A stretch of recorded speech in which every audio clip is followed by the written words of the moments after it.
The catalyst was really when my dad died suddenly in 2011, and really that was, I went to the attic to get some pictures, got a great picture of him and my mother, and I scanned that in, and it just seemed to transform it. It's very striking. The whole 60s period is a period I'm very interested in. It was when I was growing up, so it brought back a lot of memories from that time. But it worked. I got really good feedback from my friends when I initially put it up, and then as I started to scan more of the fanzines and other Irish magazines like New Spotlight and that, lots of other people began to get interested in it.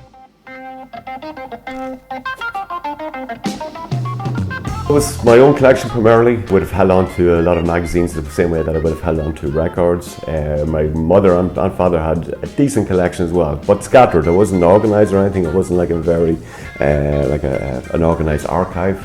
And then my brother would have kept on some particularly issue ones of magazines and Irish magazines. So between us all, primarily my own collection, we had a really good collection. But then I started to proactively seek stuff and attend markets, early morning markets in Dublin and all around the country.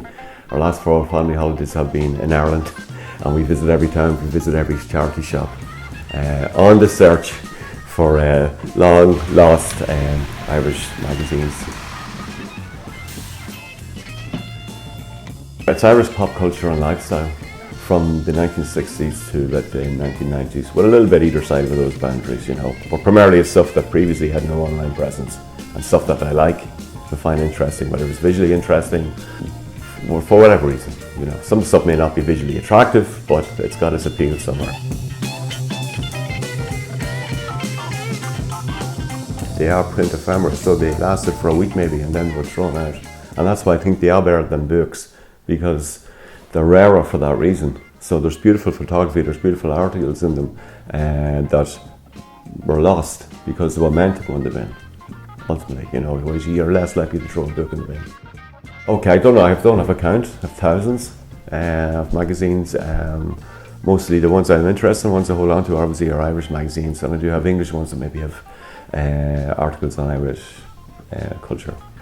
I always thought about doing a book, and it was just a matter of when would be the right time and when would I have time, and that moment came just over about 18 months ago when my friend Joe Collins, who works in advertising and is a designer, so he was a really good person to collaborate with, and he was very interested in it as well. And once we got that started, it meant the book was going to happen, you know. So it's great. I've always wanted to have, you know, these wonderful gems brought back to their original format, and the format they're best appreciated in, which is print.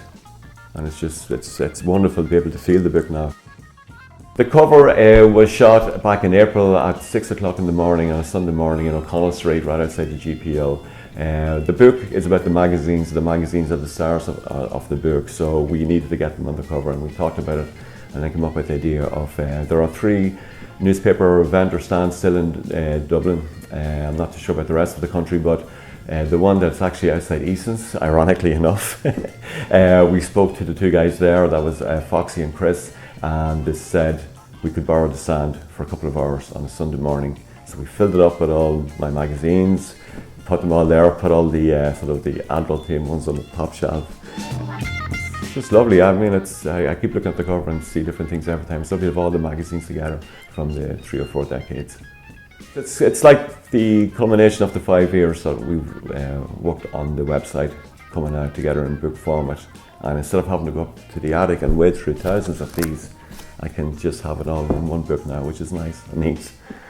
I'm delighted with it, and